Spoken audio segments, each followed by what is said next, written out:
Olá, eu sou o Campista Cabral, seja bem-vindo a este canal, o Espaço da Crônica, o Espaço da Vida.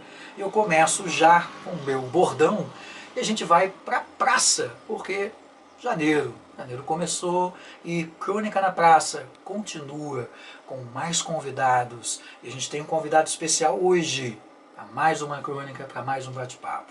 Roda para a praça. Olá pessoal, a gente está aqui de volta com Crônica na Praça, começando janeiro, né, 2021, e puxa vida, que esse ano seja um ano mais tranquilo, que esse ano seja um ano mais leve para todo mundo. E mais uma vez eu estou com um convidado aqui, Douglas Siqueira, professor, historiador, sociólogo, e ele vai falar com a gente sobre racismo estrutural. A gente vive um momento bastante complicado, complexo, delicado no nosso país. Na verdade, a gente vive um problema de séculos, mas nunca, num tempo tão louco como esse, a gente tem visto casos e mais casos e mais casos de intolerância. Então, a gente mais uma vez está aqui nesse bate-papo na praça. Que praça, né? Roda a vinheta.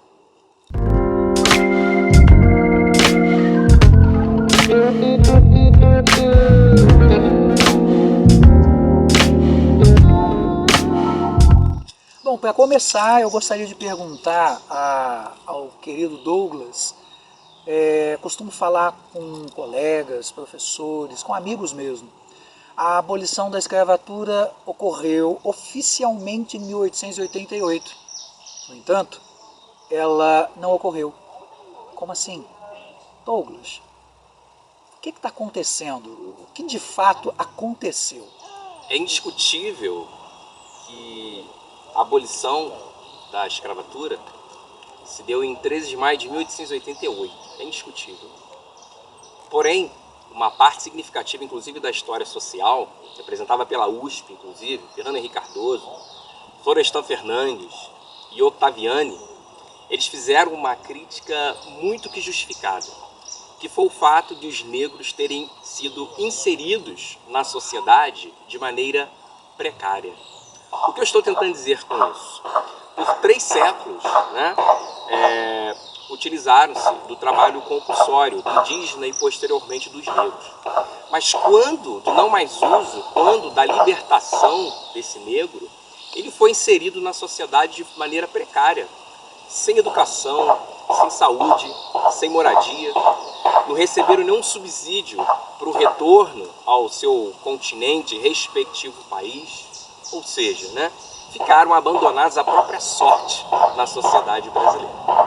E dentro desse contexto, a gente consegue fazer uma relação, a gente consegue fazer aí um link bem significativo entre o racismo estrutural e a maneira com a qual os indígenas e também os negros foram inseridos na sociedade, de maneira bem precária.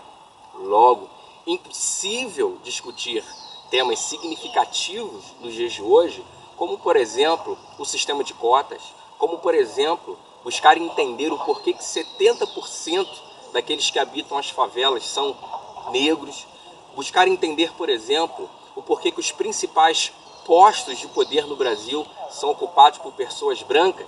Requisito essencial é compreender o processo de desenvolvimento, de inserção tanto do indígena e do negro na sociedade brasileira. Eu esqueci de mencionar, é mais um petropolitano aqui no canal, né?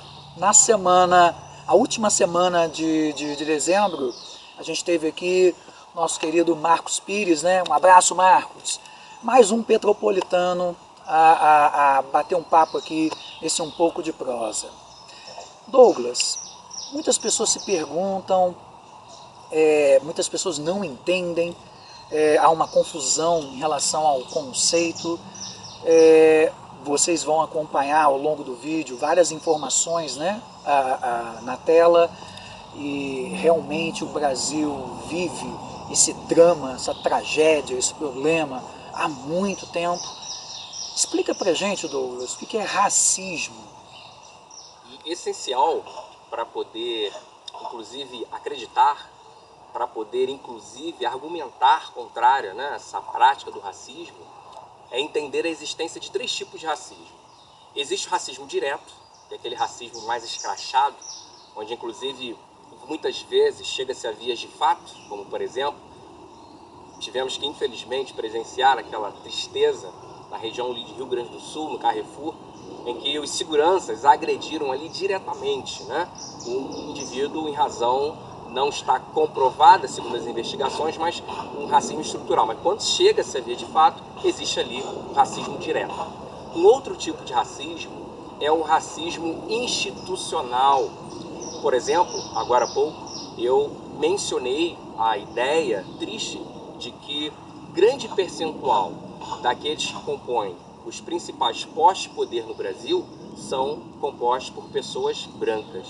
Existe, que é o caso aqui do nosso tema, né, trazido aí pelo nosso querido Jorge, que é o racismo estrutural. Ou seja, o racismo estrutural no Brasil, inclusive, ele foi viabilizado, ele foi institucionalizado. A estrutura social que foi criada, que foi pensada, viabilizada no Brasil, ratificada sobretudo na passagem do século XIX para o século XX, tudo em nome da modernização, viabilizou a criação desse racismo estrutural que existe. E essencial, né, para a gente bem também entender o que é o racismo, é entendermos 2 requisitos básicos que o compõem, que é a questão do preconceito. O que é o preconceito, né? É quando você conceitua uma coisa, você conceitua alguém sem previamente entender o que é aquela coisa, quem é aquele indivíduo. E também a própria prática da discriminação, que é o segundo requisito. Ou seja, no Brasil também, né, infelizmente, em que o racismo é muito que velado, né, disfarçado, as pessoas são racistas, mas não se assumem enquanto que sendo, essa pessoa acaba discriminando o outro em razão da cor da sua pele. Muito boa explicação. Muitas pessoas não têm essa ideia, essa divisão, né, do que é racismo estrutural, institucional ou racismo direto. E é muito bom falar a respeito, conceituar, explicar. Douglas, vou entrar num assunto aqui e a gente tinha conversado antes da gravação e acredito eu, é um momento assim bastante significativo, é falar um pouco de si. E como a gente está discutindo esse tema, a minha pergunta, eu acho que é a pergunta de todo mundo que está assistindo esse vídeo. Você já foi vítima de racismo? Como foi? Jorge, meu amigo, infelizmente já sofri por muitas vezes atos de racismo, muitas vezes. Já sofri o racismo institucional, já sofri o racismo estrutural e numa das últimas que eu passei, por pouco, não sofri o racismo direto, né? Que seria aquele em que chegaria ali, às vezes de fato, e seria agressão física. Em 2013, né, o professor ele vai de uma escola para outra, vai muito para lá, vem para cá. Enquanto eu saí de uma escola e para uma outra escola, isso lá em Petrópolis, eu fui abordado, né, por um carro da Polícia Militar. Até então sem problema, né, uma coisa linda. Inclusive agora mesmo, vindo para cá, nem falei com você, Jorge, passando por uma barreira entre Teresópolis e Petrópolis, fui abordado, né, numa blitz. Mas de forma muito respeitosa, os policiais, um grande abraço para eles também, né, cumprindo ali o seu papel.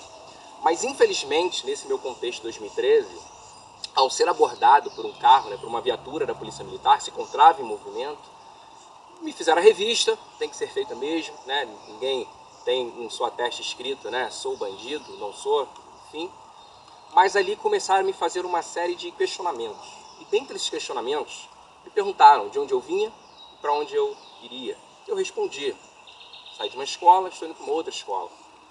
E nessa, um dos policiais me perguntou o que eu fazia nessa escola. E eu respondi para ele, eu sou professor.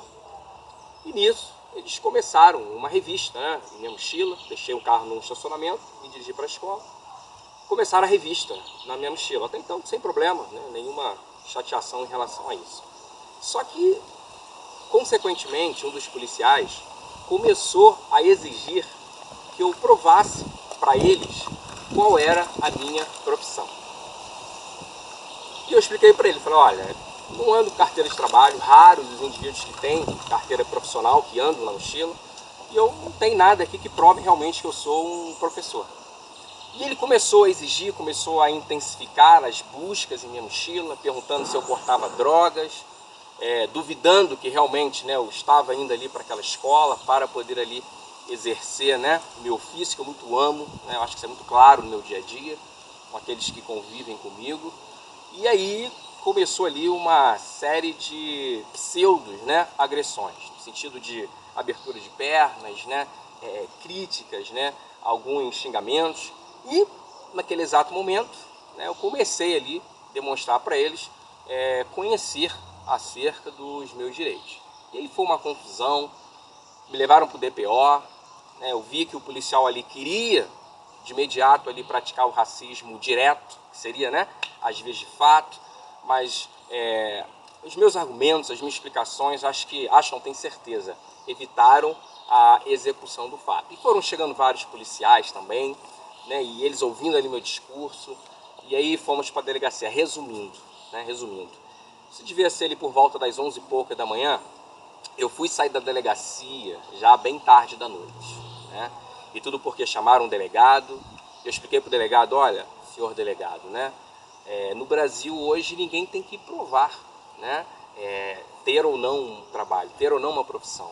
Esse período, né, de imposições, essa fase em que o indivíduo era encarcerado por não ter uma carteira profissional, já se passou. Então tudo para dizer para vocês, né, muitos negam, infelizmente, o negro no Brasil sofre sim, infelizmente, muitas práticas de racismo. É o racismo direto, que bom, não cheguei a sofrer o racismo direto, mas o racismo institucional existe, tá? E o racismo estrutural, sobretudo, ele é muito menos velado. Isso acontece muito, né? Como, por exemplo, já cansei de ouvir a seguinte expressão: o Pedro, tadinho, é muito bonzinho. Ele é pretinho, mas é muito bonzinho. Existe nessa fala, né, a ideia do paradoxo, e existe nessa fala, né, a imposição, a prática, a manutenção, inclusive para gerações futuras, de um racismo estrutural. O papo tá muito bom, né? Mas peraí.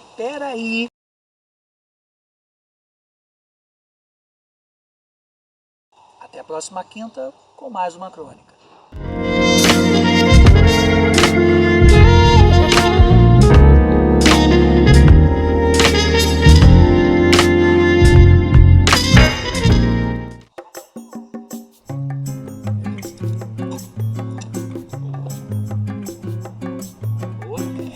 Beleza.